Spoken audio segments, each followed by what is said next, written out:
नमस्ते dear, math के mix वाले क्वेश्चन में आप लोगों का स्वागत है। क्वेश्चन नंबर एक देखेंगे कि एक मशीन की कीमत हर वर्ष 10% घट जाती है।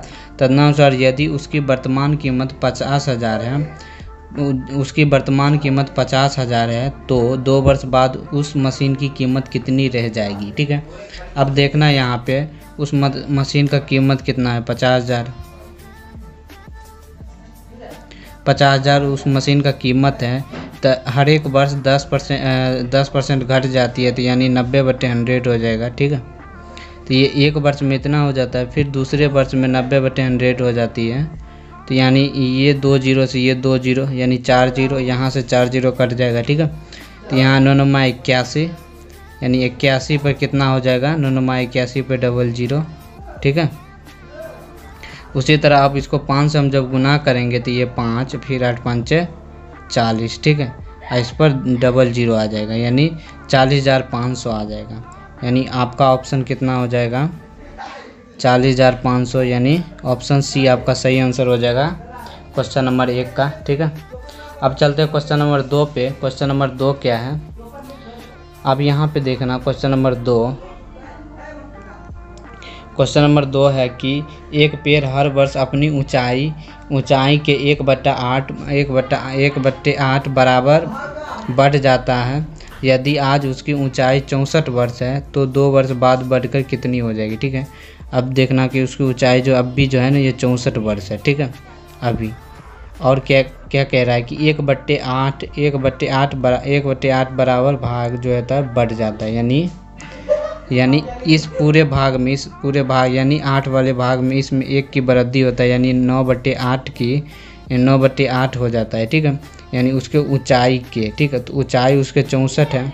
अब देखना, यानी 9/8 हो जाता है, तो यानी क्या कहता है, हर एक वर्ष 9 इतना हो जाता है। उसके बाद कहता है कि 2 वर्ष बाद, तो यानी पहले वर्ष इतना हो जाता है, फिर ये दूसरे वर्ष फिर भी इतना हो जाता है। अब देखना, यानी 8 8 64 से ये कट जाएगा, तो ये 9 81। ठीक है, तो यानी 81 सेंटीमीटर आपका आंसर आ जाएगा। ठीक है, यानी ऑप्शन डी आपका सही आंसर हो जाएगा क्वेश्चन नंबर 2 का। चलते हैं अगले नंबर क्वेश्चन पे। ठीक है, अब अगले नंबर क्वेश्चन को देखना। क्वेश्चन नंबर 3 कह रहा है कि किसी कक्षा के 72% छात्र ने जीव विज्ञान लिया। ठीक है, 72% छात्र ने जीव विज्ञान और 44% छात्र ने गणित लिया। यदि प्रत्येक छात्र ने जीव विज्ञान तथा गणित लिया और 40 ने तो दोनों ले लिया, ठीक है, तो कक्षा में छात्रों की कुल संख्या। ठीक है, अब देखो जो कुल संख्या तुमको नहीं पता, छात्रों की कुल संख्या। ठीक है, तो यहाँ पे हम कुल संख्या को हम x मान लेते। ठीक है, अब देखना यहाँ पे कि कुल संख्या इसको x मान लेते हैं, तो कैसे सॉल्व करेंगे। पहले बात देखना, इस पूरे संख्या का 72% छात्र जो जीव विज्ञान लेता है, यानी 72% छात्र जीव विज्ञान। ठीक है, ये जीव विज्ञान ले रहे हैं। अब दूसरा क्या है,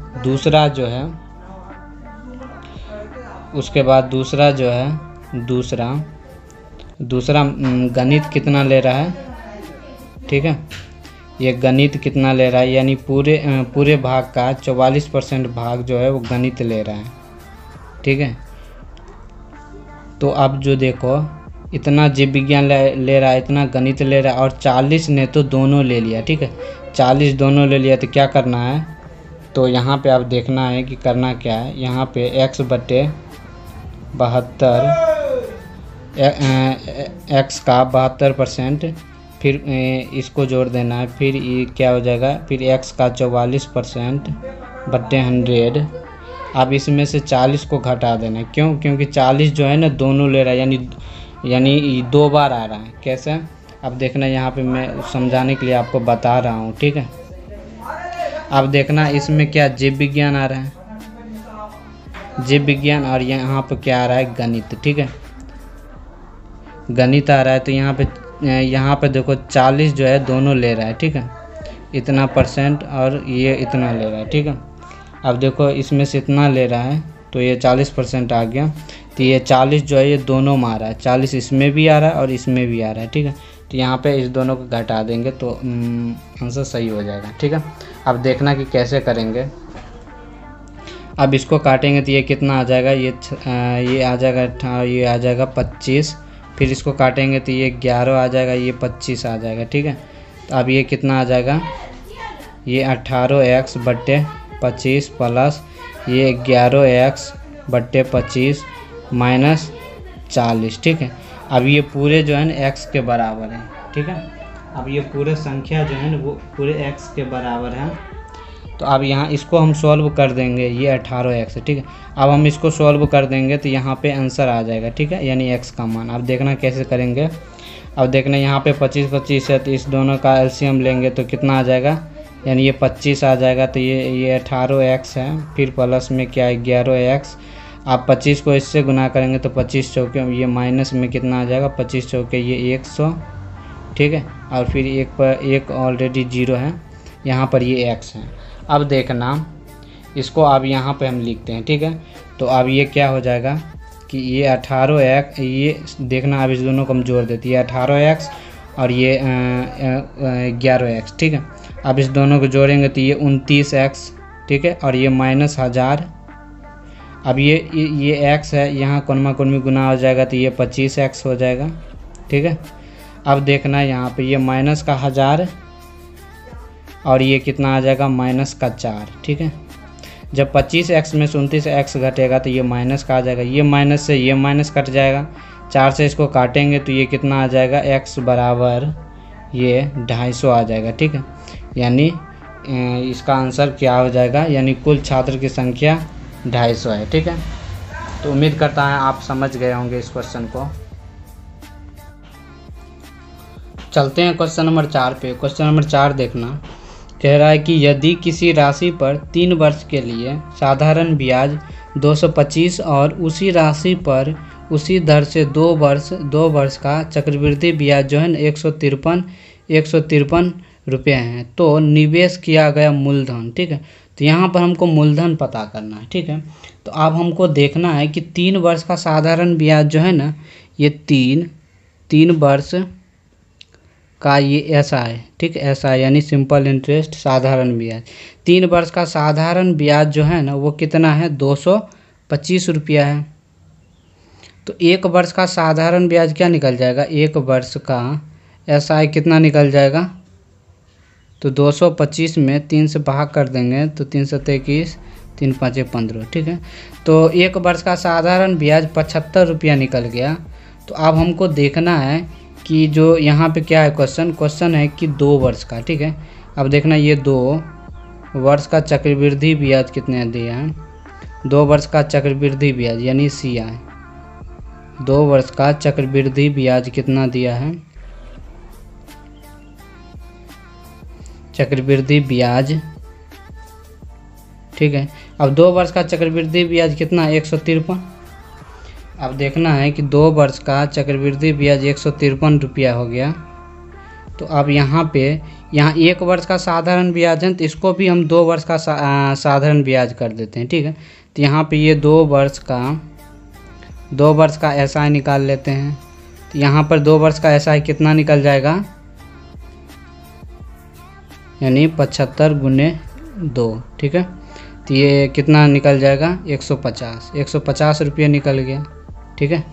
अब देखना है कि 2 वर्ष का साधारण ब्याज 150 रुपये और 2 वर्ष का चक्रवृद्धि ब्याज 153 रुपया निकल गया, ठीक है। तो आप देखना है कि इसमें जो 3 अधिक है। अब देखो कैसे है कि मान लो कि कोई मूलधन है, ठीक है, मूलधन नहीं पता, कोई मूलधन है, प्रिंसिपल है, जिस पे जो 3 वर्ष हैं, ठीक है, ये 3, ठीक है। तो पहले मूलधन में पहले वर्ष का 75 रुपया ब्याज, दूसरे वर्ष में भी 75 और ये तीसरे वर्ष में भी 75 रुपया लग रहा है, ठीक है। तो ये क्या है, ये सिंपल इंटरेस्ट यानी साधारण ब्याज है, ठीक है। तो ये साधारण ब्याज में इतना लग रहा है, ठीक है। अब देखना है साधारण ब्याज में 75 रुपया पहले वर्ष, दूसरे वर्ष में 75 रुपया और तीसरे वर्ष में, ठीक है। तो हमको 2 वर्ष तक ही देखना है, 1 वर्ष को छोड़ देना है, तीसरे वर्ष का छोड़ देना है, ठीक है। तीसरे वर्ष का अब छोड़ देना है। अब यहाँ पे देखना, अब ये सिंपल इंटरेस्ट है। अब देखना ये चक्रवृद्धि ब्याज यानी कंपाउंड इंटरेस्ट। कंपाउंड इंटरेस्ट में क्या है कि ये 2 वर्ष में यानी पहले वर्ष का चक्रवृद्धि ब्याज और साधारण ब्याज समान होता है, आपको पता होगा, ठीक है। अब ये दूसरे वर्ष, तो दूसरे वर्ष का क्या है, तो दूसरे वर्ष का ये ज़्यादा है, ठीक है। दूसरे वर्ष का कितना 78 रुपया होगा। अब ये 3, अब ये इसमें से 3 ज़्यादा है, ठीक है। ये चक्रवृद्धि ब्याज जो है ना, ये 3 ज़्यादा है, कितना 3 रुपया ब्याज ज़्यादा है इसमें, ठीक है। तो किस पे है हमको पता करना है, किस रेट पे, ठीक है। तो इस ब्याज पर, ब्याजों पर ब्याज लगता है चक्रवृद्धि ब्याज, तो इस ब्याज पर R% की रेट से ये 3 रुपया ब्याज है, तो आपको पता करना है। तो 25 तिया 75, 25 चौके 100, ठीक है। ये 3 से 3 काट देंगे तो R बराबर कितना निकल गया 4%। यहाँ पे मेरा दर निकल चुका है, ठीक है। तो दोनों में देखना ये सिंपल एंड क्या कहते हैं, साधारण ब्याज और चक्रवृद्धि ब्याज में दोनों में ये रेट समान है, ठीक है। और मूलधन दोनों में समान है, दोनों कंडीशन में। अब यहाँ पे ये रेट निकल चुका है, ठीक है। तो यानी 4% से, ठीक है। अब देखना है मेरा रेट निकल चुका है, तो प्रिंसिपल हम साधारण ब्याज से ही निकालेंगे। अब देखो प्रिंसिपल नहीं पता, यानी मूलधन हमको नहीं पता, तो मूलधन में 4% की रेट पर, ठीक है, 4% की, मूलधन के 4% की रेट पर 75 रुपया ब्याज होता है। कितना होता है 75 रुपया, ठीक है। तो यहाँ से ये प्रिंसिपल निकल जाएगा, यानी मूलधन निकल जाएगा।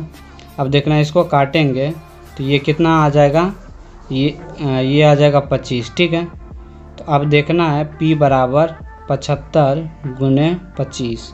अब इसको सॉल्व करेंगे तो यानी 1875 आपका आंसर आ जाएगा, यानी मूलधन आ जाएगा, यानी 1875, यानी इसका ऑप्शन बी सही आंसर हो जाएगा, ऑप्शन बी, ठीक है। तो उम्मीद करता हूँ आप लोग अच्छे से समझ चुके होंगे इस क्वेश्चन में। इस क्वेश्चन में बहुत सारे स्टूडेंट को डाउट होता है, ठीक है।